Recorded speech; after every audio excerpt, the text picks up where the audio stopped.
What if captain Carter fought the hydra stomper. तो what's up buddies, what if season 2 episode number 5 release हो चुका है। इस वाली वीडियो में मैं इसकी एक्सप्लेनेशन, इसका ब्रेकडाउन और खास तौर पर इसकी एंडिंग को अच्छी तरह से एक्सप्लेन करने जा रहा हूँ। जो हमें इसकी एंडिंग में ट्विस्ट देखने को मिला, इन सब चीज़ों का क्या मतलब है। तो हमेशा की तरह वीडियो को एंड तक पूरा देखिएगा, लाइक करना मत भूलेगा, सब्सक्राइब करना भी मत भूलेगा। तो बिना टाइम वेस्ट किए लेट्स गेट स्टार्टेड। तो जैसा कि हमें इसके एपिसोड के नाम से ही पता लग रहा है, ये हमें कैप्टन कार्टर के बारे में दिखाया जा रहा है। और जो ये वाला एपिसोड है, basically episode number 5 off season 2, ये कंटिन्यूटी थी सीजन 1 के फिनाले की। अगर आप लोगों को याद होगा, हमें सीजन 1 का जो फिनाले देखने को मिला था, उसकी एंडिंग में हमने ये देखा था, जो वॉचर होता है वो यही बताता है हमें इस एपिसोड की स्टार्टिंग में कि मैंने वहाँ पे जब जितने भी गार्डियंस ऑफ द मल्टीवर्स थे, उन्होंने जब जो है ना रियलिटी जो यूनिवर्स है उसको बचा दिया था, अल्ट्रॉन को हरा दिया था, आप लोगों को याद होगा। तो उसके बाद मैंने जितने भी सुपर हीरोज़ हैं उनको अपनी रियलिटी में भेज दिया था, अपने अपने यूनिवर्स में भेज दिया था। और सबसे लास्ट में हमें कैप्टन कार्टर देखने को मिली थी। और जुई वो वहां पर जाती है, हमने देखा था कि उसकी वहां पे मुलाकात होती है ब्लैक विडो से, और ये दोनों मिलके एक शिप के ऊपर होते हैं। एक शिप को ये इन्फिल्ट्रेट करते हैं और वहां पे इनको मिलता है हाइड्रा स्टॉम्पर। और हमें यह पता लगता है उस हाइड्रा स्टॉम्पर के अंदर होता है और कोई नहीं बल्कि स्टीव रॉजर्स। तो यस, वहां पर हमें काफी ज्यादा क्लिफ हैंगल में एपिसोड की एंडिंग हुई थी और यहां से उसकी कंटिन्यूटी रहती है। और हमें इस बार एपिसोड में पता लगता है कि उसके बाद क्या हुआ था। बेसिकली इस बार एपिसोड की जो स्टार्टिंग है, हमें अवेंजर्स 1 का जो इवेंट है 2012, वहां से दिखाई जाती है। सारे सुपर हीरोज वही होते हैं, बस स्टीव रॉजर्स की जगह हमें कैप्टन कार्टर देखने को मिल रही है। और ये वही यूनिवर्स है जहां पे सीजन 1 के फिनाले में कैप्टन कार्टर जहां पर चली गई थी, उसको ब्लैक विडो मिली थी।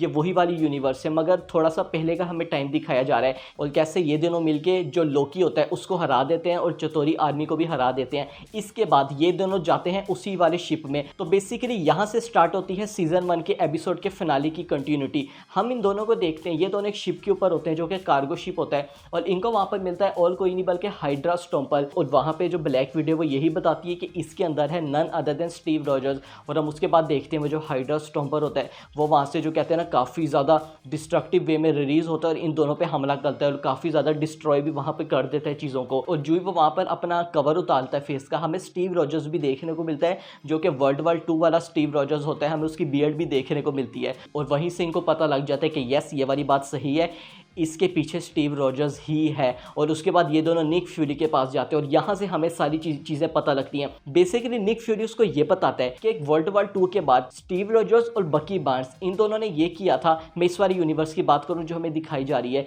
कि हाइड्रा के जितने भी अड्डे हैं उनको डिस्ट्रॉय करने लगे थे, उनको एलिमिनेट करने लगे थे। और इन्होंने कल भी लिया, मगर जो आखिरी अड्डा रह गया था ना, वहाँ पर जाके जो स्टीव रॉजर्स है उसकी हो जाती है डेथ। और उसके बाद से ही स्टीव रॉजर्स वहाँ पर मर गया था। और पैगी कार्टर ये कहती है कि वहाँ पे अगर स्टीव रॉजर्स की डेथ हो गई है तो ये स्टीव रॉजर्स कौन सा है। और वहाँ पे हमें ये पता लगता है बेसिकली जब उसकी वहाँ पर डेथ हुई है तो उसको वहाँ पर जो है रेड रूम वालों ने रेस्क्यू कर दिया था। रेड रूम आप लोगों को पता होगा, जो कि मैं ब्लैक विडो में दिखाया जा रहा था, जहाँ से जो ब्लैक विडो है उसका वहीं से ओरिजिन हुआ था।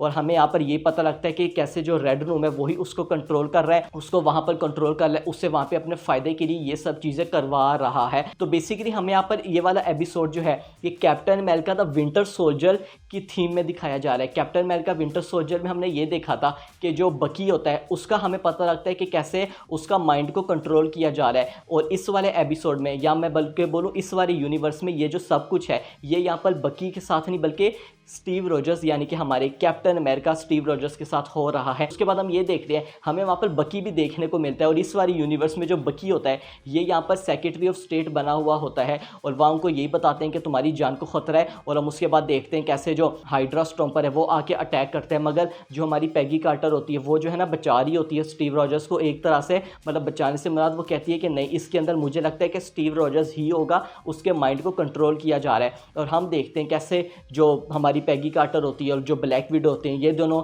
स्टीव रॉजर्स को किसी तरह से जो है ना वहाँ पे शट डाउन कर देते हैं और इनको एक आइलैंड में ले जाते हैं। और वहाँ पे जो आइलैंड में जो ही जाते हैं वहाँ से एकदम से उठ जाता है स्टीव रॉजर्स और वो अपने सेंसेस में थोड़ा बहुत आता है। और वहाँ से हमें यही पता लगता है कि यहाँ पर जो रेड रूम है वो इसको कंट्रोल कर रहे हैं, वो इसको अपने मकसद के लिए यूज़ कर रहे हैं। और उसके बाद ये 3 लोगों का ग्रुप यही फैसला करता है कि हमें जाना होगा वहाँ पर रेड रूम में, और वहाँ पे इन्होंने इसका क्योर भी इनके पास होगा। अगर इन्होंने इसको ऐसा बनाया है तो उसको रिवर्स करने का भी ऑप्शन इनके पास ज़रूर होगा। और हम उसके बाद ये देखते हैं कैसे ये तीनों जो है ना रेड रूम चले जाते हैं, और बेसिकली रेड रूम का हमें एक स्टेशन देखने को मिलता है, एक बेस देखने को मिलती है, मगर उससे नीचे हमें एक पूरी सोसाइटी देखने को मिलती है। और ये जो सोसाइटी होती है वहाँ पर हमें लोग नहीं देखने को मिलते, बल्कि वहाँ पर हमें ऑटोमेट्रॉनिक्स या रोबोट्स देखने को मिलते हैं। रोबोट्स होते हैं जो कि ह्यूमंस की लुक इन लोगों ने बनाए हुए होते हैं। मुझे ये वाला सीन देख के बिल्कुल इंडियाना जोन्स 4 का सीन याद आ गया। वहाँ भी हमने ये देखा था जब इंडियाना जोन जाता है इस वाली जगह पे, और वहाँ पे कैसे न्यूक मिसाइल जो है ना गिर जाता है और वो किस तरह से अपनी जान बचा के वहाँ पर भागता है।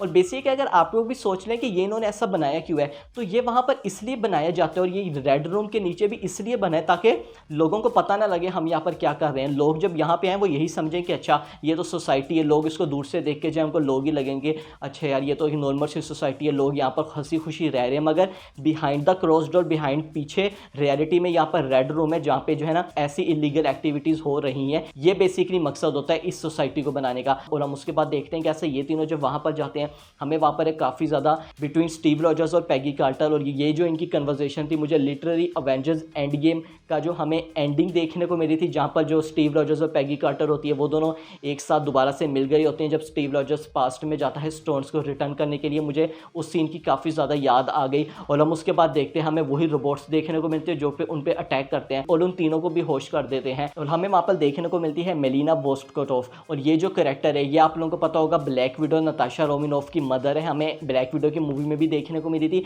और इस वाली यूनिवर्स में ये ईवल है। और इसके बाद हमें काफ़ी ज़्यादा तगड़ी एक्शन पैक फाइट देखने को मिलती है, जहाँ पर Peggy Carter versus hydra stumper कह सकते हैं उसकी फाइट देखने को मिलती है। और दूसरी तरफ जो मेलिना होती है और वो वहाँ पे फाइट कर रही होती है इसकी टीम में, इसके साथ अपनी सारी गर्ल्स भी होती हैं, वो वहाँ पे नताशा रोमानोफ के साथ फाइट कर रही होती है। और हमें इसकी एंड में ये देखने को मिलता है कि बोथ कैप्टन कार्टर और ब्लैक विडो दोनों को काफ़ी ज़्यादा तगड़ी मतलब तगड़ी बीटिंग मिलती है। और मैं तो ये सोचा था इन्होंने सर्वाइव कैसे किया ये। और हम इन दी एंड ये देखते हैं कि कैसे पैगी कार्टर होती है वो यही कहती है कि नहीं मैं तुम्हें जो है ना यहाँ पर और बस मैं नहीं लड़ सकती, और वो उसको कहती है कि अब तुम मुझे यहाँ पे फिनिश कर दो। और हम उसके बाद देखते हैं जो स्टीव रॉजर्स होता है उसका माइंड थोड़ा बहुत चेंज हो जाता है, या उसका हार्ट थोड़ा बहुत चेंज हो जाता है, आप उसको ये समझ लें। और वो वहाँ पे क्या करता है, वो वहाँ पे अपने आप को सेक्रीफाइस करता है, और वहाँ पे वो ऊपर चला जाता है जो कि रेड रूम का बेस होता है। और उसके साथ वहाँ पे मेलिना भी चली जाती है क्योंकि उसकी जो स्ट्रिंग है वो भी अटैच होती है उसके बेस के साथ। और हम देखते हैं कैसे वो अपने आप को सेक्रीफाइस कर देता है, और कैसे स्टीव रॉजर्स की भी और मेलिना की भी हमें डेथ देखने को मिल जाती है। अब यहाँ पर डेथ हुई है स्टीव रॉजर्स की या नहीं इसके बारे में हम क्लियरली नहीं कह सकते, मे बी आने वाले एपिसोड में हमें और पता चले। और इसका हमें कनेक्शन भी देखने को मिलता है जब हम एपिसोड की एंडिंग पर आ जाते हैं। एपिसोड की एंडिंग में हम ये देखते हैं जो पैगी कार्टर कहती है कि नहीं मुझे अभी भी स्टीव रॉजर्स को फाइंड करना होगा, मुझे लगता है कि स्टीव रॉजर्स अभी भी जिंदा होगा, मुझे उसको ढूंढना होगा। और हम उसके बाद देखते हैं रेड क्रैकरिंग देखने को मिलता है जो कि ग्राउंड से पास हो रहा होता है। जो वॉचर होता है वो भी काफ़ी ज़्यादा वहाँ पे जो कहते हैं ना सहम जाता है कि हैं ये क्या हुआ। और हम उसके बाद देखते हैं कि हमें पोल्टर टाइप होल देखने को मिलता है रेड कलर का, और वहाँ पे जो कैप्टन कार्टर होती है वो उसके नीचे जाके वैनिश हो जाती है। मैं तो समझ गया था कि हमें किससे लिंक दिखाया जाएगा, और एग्जैक्टली वैसा ही होता है। हमें वहाँ पर देखने को मिलता है निक फ्यूरी, और हमें वहाँ पे देखने को मिलती है none other than Wanda Maximoff. यहाँ पर मैं इसलिए समझ गया था हमें जो रेड कलर की थीम पावर दिखाई जा रही थी ये वांडा की ही पावर्स हैं। अब हम बात कर लेते हैं इसकी एंडिंग में। देखें यहाँ पर ये वाली चीज़ काफ़ी ज़्यादा सिंपल है। हमें यहाँ पर ये जो सीन दिखाया जा रहा है बेसिकली ये जो सीन है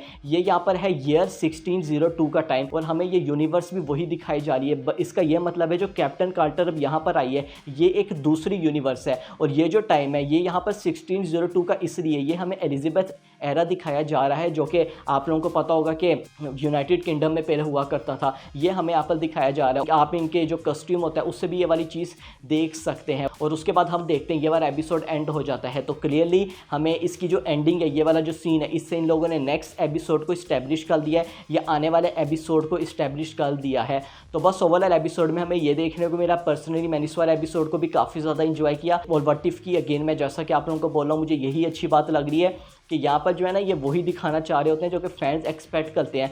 मतलब किसी कैरेक्टर को किसी और कैरेक्टर के साथ लिंक कर देना, किसी और यूनिवर्स में किसी और कैरेक्टर को दिखाना। तो वेल मैं तो काफ़ी ज़्यादा इंजॉय कर रहा हूँ। आई एम श्योर आप भी कर ले होंगे। वीडियो को जरूर लाइक कर लीजिएगा, चैनल पर नए चैनल को जरूर सब्सक्राइब कीजिएगा। मुझे आप लोग कमेंट में जरूर बताइएगा कि आप लोगों को ये वाला एपिसोड कैसा लगा। अपने दोस्तों के साथ शेयर करना मत भूलिएगा, स्पेशली जो सुपर हीरो और हॉलीवुड के फैंस हैं। मैं मिलता हूँ आपसे अगली वीडियो में।